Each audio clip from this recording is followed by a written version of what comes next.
kita ulang dikit. Ini accounting untuk laser ya, akuntansi untuk laser. Ini kayaknya udah juga, terus kita ulang ya. Ini 5 years ya, leasing, kemudian annuity due, pembayarannya non cancelable, fair value-nya 100.000, 5 years useful life-nya, guaranteed residual value 5.000. Ini ya, with less than expected residual value at backhoe of the backhoe at the end of the lease ya. Jadi ini 5.000 adalah nilai. Jadi kalau kita lihat gini ya, residual, berapa nilai residual? Ini kan mungkin sebenarnya nggak 5.000 ya, mungkin ada nilai optimis ya, nilai optimisnya misalkan 8.000 ya, kemudian pesimis 5.000. Jadi pesimis ini artinya nggak mungkin nilainya lebih rendah daripada 5.000 gitu ya. Optimis itu ya kemungkinan besar adalah 8.000, tapi tidak mungkin lebih rendah dari 5.000. Nah, di sini dia milih yang 5.000 ya, tentu saja yang 5.000 ya, supaya kalau seandainya yang optimis ini nggak tercapai, dia punya cadangan ya, buffer sebesar 3.000 ya. Kalau turun sampai sama dengan 5.000, dia masih nggak bermasalah si lasernya ya. Oke, kemudian cost-nya adalah 85.000, cost ini jadi COGS ya. Kemudian no renewal option dan revert, dibalikin asetnya kepada laser, kemudian pembayarannya adalah probable ya. Ini ya, jadi si laser itu menghitung dengan cara begini. Pertama, tentukan berapa fair value dari asetnya, ya. Kemudian dihitung berapa present value dari residualnya. Tadi kan udah ditentukan 5.000. Ya, present value-nya adalah 4.109,65. Nah, ini kita dapat ya, fair value dikurangi present value residual. Ini adalah present value dari pembayaran yang akan dilakukan oleh lessee. Nah, lessee present value-nya adalah sebesar ini. Jadi kita udah dapat sekarang present value-nya sebesar ini. Sekarang berapa pembayaran yang harus dilakukan oleh lessee? Nah, dari present value yang udah diketahui oleh lessor ini, kita hitung berapa periodenya, ya dalam hal ini N-nya sama dengan 5, berapa suku bunganya? Si lessor menginginkan suku bunga sebesar 4%, ya, maka si lessor menentukan besarnya pembayaran adalah sebesar ini. Jadi diketahui present value-nya, diketahui periodenya, diketahui suku bunganya, dihitung berapa besar pembayarannya. Kalau si lessee kan beda. Kalau lessee cara kerjanya terbalik. Dia tahu pembayarannya, dia tahu periodenya, dia tahu suku bunganya. Kalau tidak tahu suku bunganya pakai incremental. Nah, dari sini dia hitung present value. Nah, sedangkan laser adalah begini cara hitungnya. Oke, ini kan yang guaranteed maupun unguaranteed, dia sama. Ya, si laser selalu memperhitungkan residual. Ya, baik guaranteed maupun unguaranteed, si laser selalu menghitung residual dan selalu menghitung present value dari pembayaran lessee dengan metode seperti ini. Artinya dengan cara memasukkan nilai residual baik guaranteed maupun unguaranteed ya. Oke. Ini jurnalnya ya untuk si laser ya, karena ini sales type. Ini sales type, maka ada COGS dan ada sales revenue ya. Kemudian ini tabelnya ya, baik guaranteed maupun unguaranteed ya, tabelnya ini. Jadi sekali lagi ingat-ingat ya, untuk laser tabel guaranteed sama unguaranteed itu sama. Kalau di lessee gimana ya? Lessee tabelnya gimana? Guaranteed sama unguaranteed?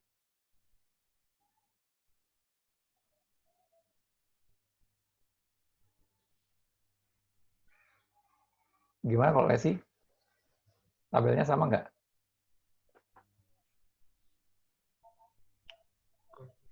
Beda, Sebagian Beda, Pak. sama.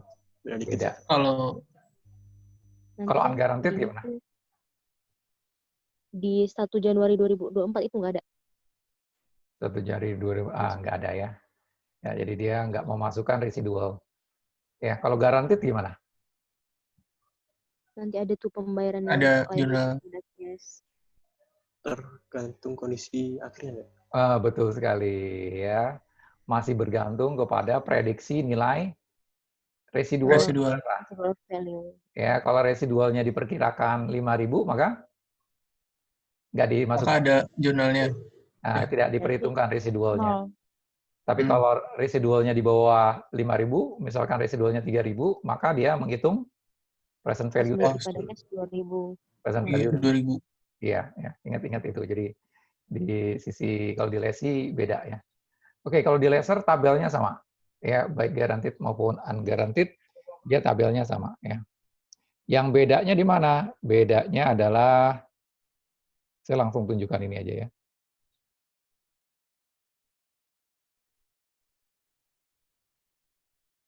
Jauh banget pindahnya. Iya, jauh banget pindahnya emang. Nah, ini dia. Guaranteed dan unguaranteed. Ya. Lease receivable-nya sama. Ya, sales price-nya beda. Di sini 100, 1000, di sini 95, 890. Ya, sebesar 100 dikurangi present value dari residual. Cost of goods sold-nya itu beda. Di sini 85.000, di sini 85.000 dikurang present value dari residual. Gross profit-nya sama. Apa yang terjadi dengan cara seperti ini? Itu nggak simetris. Kalau kembali ke jurnal yang tadi, ya itu kan jurnalnya adalah kalau yang guaranteed ya, di guaranteed kan jurnalnya gimana tadi? Lease receivable, kemudian di sini sales besar 100.000, kemudian COGS, kemudian inventory sebesar 85.000. Bisa seperti ini. Kalau di sini di unguaranteed nggak bisa seperti itu tuh. Ya kenapa? Karena receivable tidak sama dengan sales, COGS tidak sama dengan inventory. Ya. Jadi receivable tidak sama dengan sales, ya, kemudian COGS tidak sama dengan inventory. Ya, kita lihat dari sini ya, COGS-nya receivable tidak sama dengan sales, COGS tidak sama dengan inventory. Ya. Karena itu gimana dong jurnalnya? Jurnalnya harus digabung antara receivable, COGS.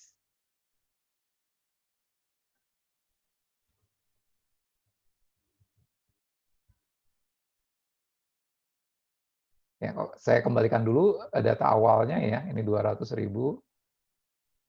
ini COGS-nya 85.000.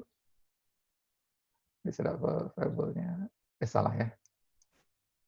Ini 100.000, ini 85.000, ini seharusnya sales.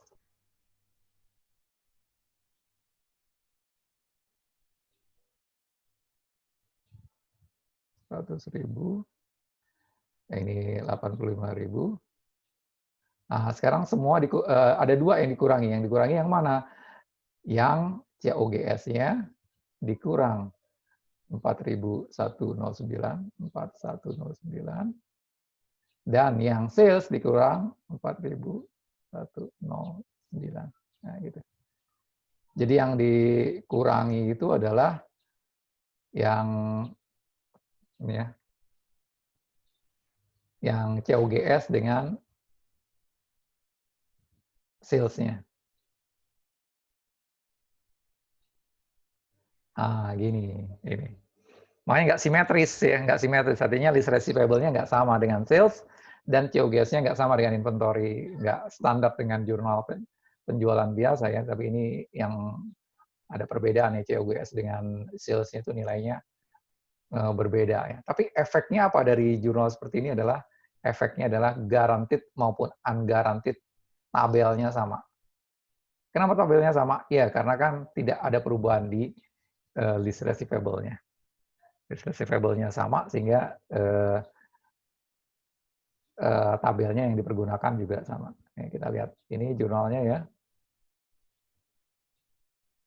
Nah, di sini ya, beda antara COGS dengan guaranteed dengan unguaranteed, dan sales revenue-nya juga beda. Ini.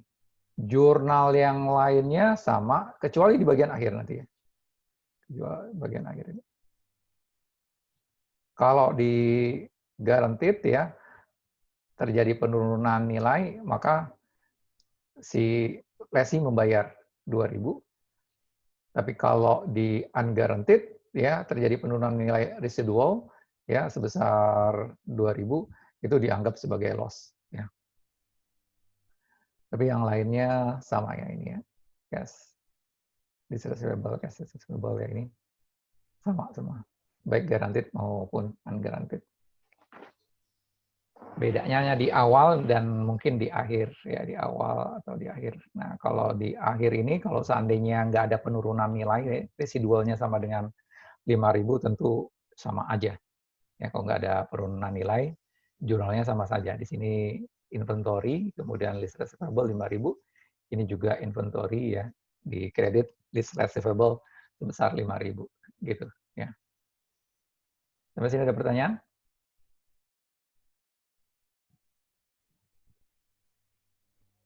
Pak, izin bertanya, Pak. Ya. Kan kalau di contoh-contoh tuh hampir semua tuh kayak dikasih tahu bahwasanya pembayarannya tuh probable.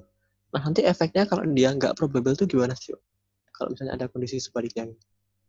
Efeknya nggak probable itu kalau di ini kan sama dengan ini ya, revenue recognition ya, beberapa 2 bab sebelumnya ya, itu revenue recognition. Kalau di revenue recognition ya, dia tidak probable, maka kita nggak bisa ngakui pendapatan. Revenue-nya belum bisa kita akui. Ya, di sini kan ada sales revenue bukan? Ya, atau di mana yang nggak ngakui? Ya, revenue-nya belum bisa diakui ya. Modelnya jadi kalau seandainya tidak probable, itu yang cost recovery.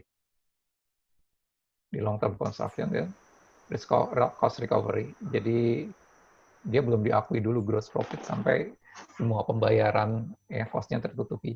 Semua pembayaran bisa menutup cost. Jadi cost recovery dan percentage of completion itu sebenarnya nggak cuma untuk long term construction ya, dalam kondisi-kondisi di mana pembayarannya tidak probable ya, tidak jelas ya, masih belum jelas, maka kita mengakui model ini. Sama halnya di installment sales ya. Installment sales ya, pembelian dengan pembayaran cicilan itu juga akan ngelihat dia probable atau enggak. Kalau dia probable, maka kita menggunakan gross profit method ya. Jadi di setiap pembayaran kita akui gross profit. Tapi kalau seandainya dia tidak probable ya, maka revenue-nya diakui sebesar jumlahnya pembayaran. Ya, jadi belum diakui gross profit-nya ya. Kalau di sini juga mungkin kasusnya gitu, terima uang baru diakui revenue, terima uang baru diakui revenue ya. Nanti setelah COGS-nya tertutupi dari revenue itu baru kita mulai mengakui profit ya dari sana. Kalau di sini kan kalau probable, ini kan udah ada gross profit bukan? Selisih antara 85 dengan sales-nya. Ini kan gross profit sebesar 15.000 gitu. Itu pengaruh dari kalau tidak probable gitu. Kita tidak bisa menggunakan standar pengakuan pendapatan. Jadi dia berhubungan dengan pengakuan pendapatan. Ada lagi pertanyaan? Berarti nanti efeknya dia lebih kayak salesnya bakal sama kayak CGS atau lebih ke yang operating, Pak? Larinya. Beda dua-duanya sepertinya ya. Dua-duanya. Ya, beda dua-duanya ya. Kalau nanti dulu saya pikir dulu. Dia yang jelas susah di finance ya, karena Bisa juga sih dia di finance ya. Yang jelas ini nih yang nggak bisa ini, yang revenue-nya ini. Ya, nggak bisa diakui revenue seperti ini. Gitu. Revenue-nya diakuinya gimana? Ya mungkin modelnya adalah model cost recovery. Setiap nerima cash itulah revenue. Setiap nerima cash itulah revenue. Jadi dan dia emang nggak bisa masuk ke list ya kalau model seperti itu ya. Tidak bisa masuk ke listing. Kenapa? Karena tidak probable ya. Kemudian kalau di operating, apakah kalau tidak probable jadi operating? Operating itu bisa nggak ya? Nanti kita lihat operating. Nanti kita lihat ini. Bahwa operating ya, gini. Operating kan dianggap sewa ya. Pertanyaan saya gini, bagaimana si lessor menentukan besarnya sewa? Menentukan uang sewa itu bagaimana lessor caranya? Ya, ada yang mau ngasih masuk? Ini enggak? Oke. Misalnya ini operating. Bagaimana lessor menentukan uang sewanya?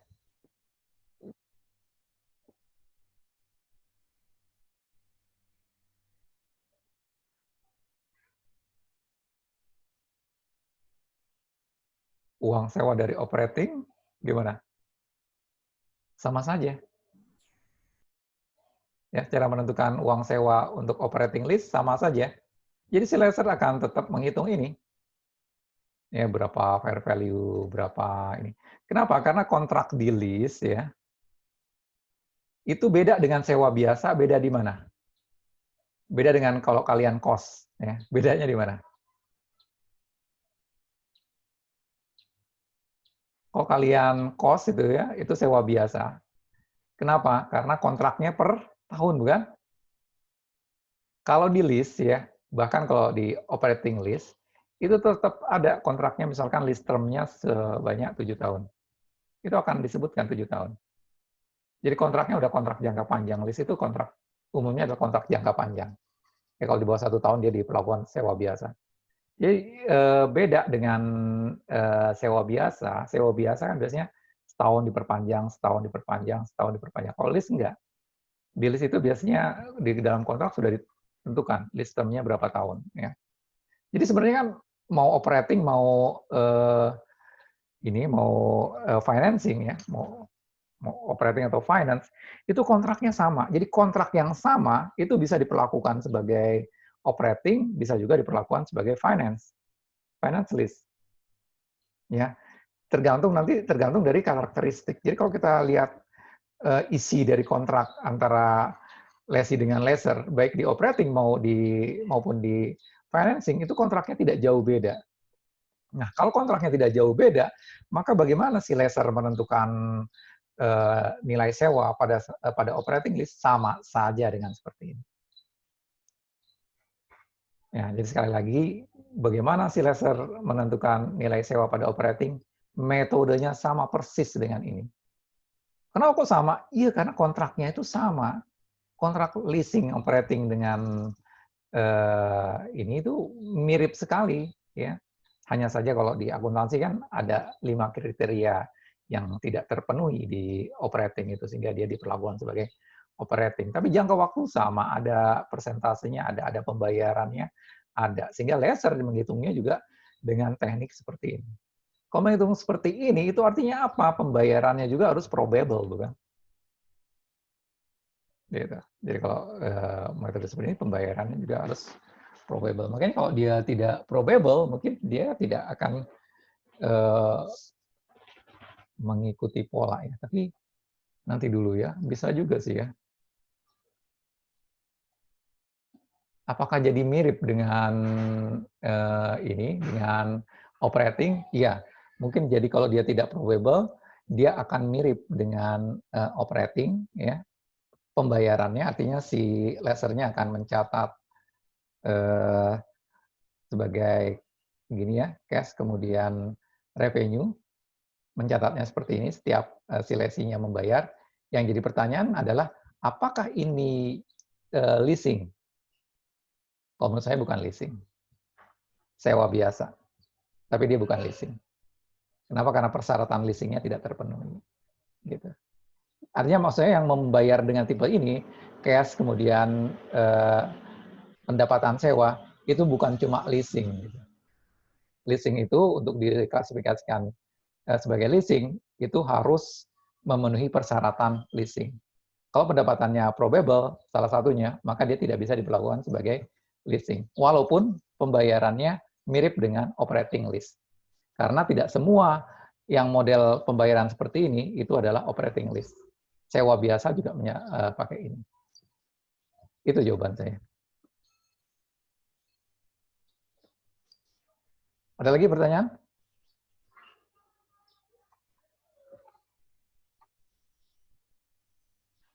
Ya, jadi ini guaranteed dengan unguaranteed bedanya ini ya. Di sini jurnal pertama dan jurnal terakhir. Ini kalau seandainya residualnya di bawah prediksi, nilai prediksi.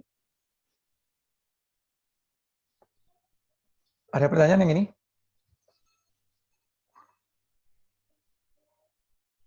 Kita lihat contoh lagi ya. 3 years leasingnya, lease termnya, kemudian annual payment, and due, annuity due. Fair value-nya 60.000, 12.000 unguaranteed ya. No renewal option, dikembalikan. Ya, 3 years, estimated-nya 5 years. Ini kemungkinan operating lease ya. Kalau yang tadi kan dia finance lease ya. Finance lease, kalau ini sepertinya operating lease. Ya, operating lease. Pertanyaannya ya, operating lease perlu nggak kita buat tadi fair value sama dengan berapa? 60.000 ya. Kemudian kemudian present value dari residual ya sama dengan sekian. Nah, ini perlu nggak kita buat data ini kalau ini operating list? Perlu atau tidak? Menurut saya sih ya nggak perlu itu residualnya kalau nggak salah Pak. Soalnya kan dianggapnya masih pemilik apa itu ya kita yang ngelis bagi lesernya itu sebagai pemilik. Bisa diulang lagi Mas Fikri? Intinya nggak pakai residual, tapi masih pakai yang nge-present future value atas yang 60.000-nya. Nggak usah ngitung ini maksudnya gini? Ya nggak perlu residual aja sih, sisanya sama. Ya. Yang lain gimana? Setuju dengan pendapatnya Mas Fikri? Karena kebetulan di soal ini udah diketahui rental payment-nya, jadi nggak perlu. Tapi seharusnya perlu kalau misalkan rental payment-nya belum diketahui. Karena nanti untuk menjurnal cash dari unearned-nya kan kita nggak tahu berapa gitu Pak. Ini nggak ada unearned ya kalau operating. Operating itu seperti sewa biasa jurnalnya. Jadi hanya cash, kemudian kreditnya revenue gitu aja. Jadi nggak ada unearned. Oh, di depan ya, yang awal ya. Karena dia annuity. Karena dia annuity ini ya. Annuity due, ya. Nah, karena dia annuity due, dia pakainya ini. Kalau di soal nanti lihat ya, kadang-kadang soalnya bukan annuity due. Pakai ordinary annuity. Jadi harus diperhatikan dia ordinary annuity atau annuity due ya. Oke, kalau dia annuity due, dia pakai unearned revenue di awal ya. Kalau dia pakai ordinary annuity, tentu saja di akhir baru diakui pendapatan. Ya. Jadi kalau di sini karena udah diketahui ya, berapa pembayarannya ya. Tapi untuk menghitung ini ya, menghitung berapa pembayarannya, si leser akan menghitung dengan cara seperti ini. Ya. Jadi di berapa fair value-nya dikurang present value dari residual, dapat ini present value dari pembayarannya lesi. Ya, dari sini kemudian menggunakan di present value kan di apa? Ini present value-nya udah, kemudian dicari periodenya berapa tahun, 3 tahun ya. Kemudian dicari suku bunganya berapa? 6%. Nah, dari sini dihitung berapa present value-nya. Present value pembayarannya. Di sini diperoleh pembayarannya adalah 17.620. Nah, kalau udah seperti ini, jurnalnya si leser gampang kan? Apa aja jurnal yang harus dibuat leser kalau dia operating? Ada dua. Yang pertama, penerimaan. List. Satunya lagi? Payment-nya pengakuan pendapatan sama depresiasi. Iya, satunya lagi depresiasi. Depresiasinya apa? Depresiasi list aset. Iya, asetnya ya. Jadi debitnya apa depresiasinya? Kreditnya apa? Depreciation expense pada accumulated. Ah iya, pakai accumulated. Kalau si lesi pakai apa? Nyatat right of use. Depreciation pada right of use. Nah ya, kalau di lesi dia pakai depreciation pada right of use ya. Kalau di normalnya adalah accumulated. Ya. Gitu ya. Jadi ini nggak lulus tes ya. Jadi dia pakai operating. Oke ya, jadi dia ada dua jurnalnya nanti. Oke, ini pada saat diterima ya, dia pakai unearned. Kenapa? Karena dibayarnya di muka ya, pakai annuity due ya. Yang ini di akhir periode diakui sebagai pendapatan unearned-nya. Kemudian ini depresiasinya. Oke, sekarang kita perhatikan special case ya. Bukan special ini sebenarnya, kondisi ya. Sekarang lihat executory cost ya. Executory cost ini biaya-biaya yang timbul ya akibat perjanjian lease ini ya. Ini misalnya property insurance, property taxes. Lihat, kalau seandainya executory cost-nya ini ya dimasukkan ya, nilainya fix ya, artinya pembayarannya rutin ya. Pembayarannya rutin, kemudian required by the lessor ya, maka dia masuk ke dalam lease payment, komponen lease payment. Karena masuk ke dalam lease payment, maka dia masuk ke dalam lease liability dari sisi lessee ya ini. Ya, jadi kalau lessee ngelihat bahwa ini ada pembayaran property insurance atau taxes ya yang ditagih oleh si lessor dan itu masuk ke dalam pembayaran tiap periode yang tetap ya dan harus dibayar, maka dia masuk ke dalam lease payment. Nah, ini jadi bagian lease liability. Oleh lessee diperlakukan jadi bagian lease liability. Kemudian untuk yang dibayar sendiri oleh lessee ya, maka dia dicatat sebagai expense. Jadi kalau seandainya insurance dan tax-nya dibayar langsung oleh si lessee, maka dia diakui sebagai expense. Oleh siapa? Tentu saja oleh lessee ya.